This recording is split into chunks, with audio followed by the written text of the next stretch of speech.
Okay, well, sorry about the little to-do there. I guess this was too strong for that in the way I did it. So fragment. I'm just going to hold that up for a minute, and then I'll put it back when I can put it over the easel better. So I'm just going to explain. All right, so a fragment is an incomplete thought. All right, so it's a part of a sentence that cannot stand on its own. Very easy to have happen. Often it can be combined with the previous sentence or with the sentence that comes after it. So it's missing a noun or it's what I call a cliffhanger, a fragment, and I'll talk about that. That's less common, but it happens. So so it's missing something, and again, you need to combine it with wherever either the previous sentence or the one after, or put in what is missing. I am going to try this again. Here, I'm going to put a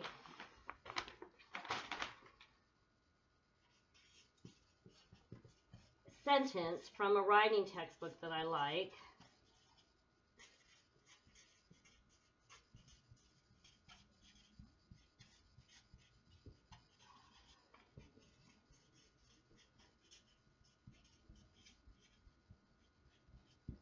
Okay, sorry, my writing's kind of not that, I don't know if it's that legible, but anyway, I'm trying to do this as I can. David bought a gopher ranch, period, trying to get rich quick. This is a complete sentence. David bought a gopher ranch. You might want more information, or not, as the case may be, but it's a complete sentence, though. Trying to get rich quick is not a complete sentence. If you read that by itself, it doesn't make sense. Trying to get rich quick is just, you feel like there's something missing. Well, the missing thing is the subject, which is David. David is only in this part, but he's not in this part. That makes it a fragment. Okay, so I mentioned that phrase, it is true that. If you put that phrase in front of a complete sentence, it will make sense. If you put it in front of a fragment, it won't make any sense. And then you'll know I have a fragment. So it's just kind of a quick way to figure that out. So it is true that David bought a gopher ranch. Does that make sense? Yeah, like I said, you might want more information, but at least it makes sense. It is true that trying to get rich quick. Does that make sense? Not exactly. You kind of feel like you came in on the middle of a movie. Well, that lets you know you've got a fragment. So you could say David bought a gopher ranch. Take away that period. Trying to get rich quick. David bought a gopher ranch since he was trying to get rich quick, as he was trying to get rich quick. Trying to get rich quick, comma, David bought a gopher ranch. You could switch them up like that. But it's missing normally the subject or the verb. The cliffhanger one is like what he said something about while we were gone, and then you just ended, period. Oh, we were gone, what? Cliffhanger, what's happening here, right? Don't do that. Don't do that here. You just need to combine it with the other part of the sentence is usually what went awry there, right? So that's a fragment, incomplete sentence. The other issues are run-on sentence. That's the opposite issue. So that would be something like, I'm going to try this again and see if I can do this without it flipping over on me. I miss being at school with the whiteboard very much.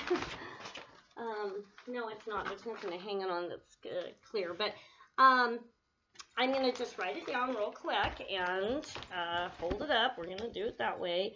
All right, so I'm going to use David and his ranch again. David bought a gopher ranch. He was trying to get rich quick. Okay, here we go. David bought a gopher ranch. He was trying to get rich quick. This is a run-on. David bought a gopher ranch. He was trying to get rich quick. This is what is called an independent clause. So is this. This has all the elements of a sentence. So does this. You can't run them together because that is it's a run-on. So how do you fix it? You can separate the two into two sentences. Just put a period there and capitalize your H. Or these words, and, as, since, or because. And, as, since, or because. Choose one of those, and that will often help you to fix the problem. David bought a gopher ranch. as he was trying to get rich quick. David bought a Gopher Ranch since he was trying to get rich quick, etc., right?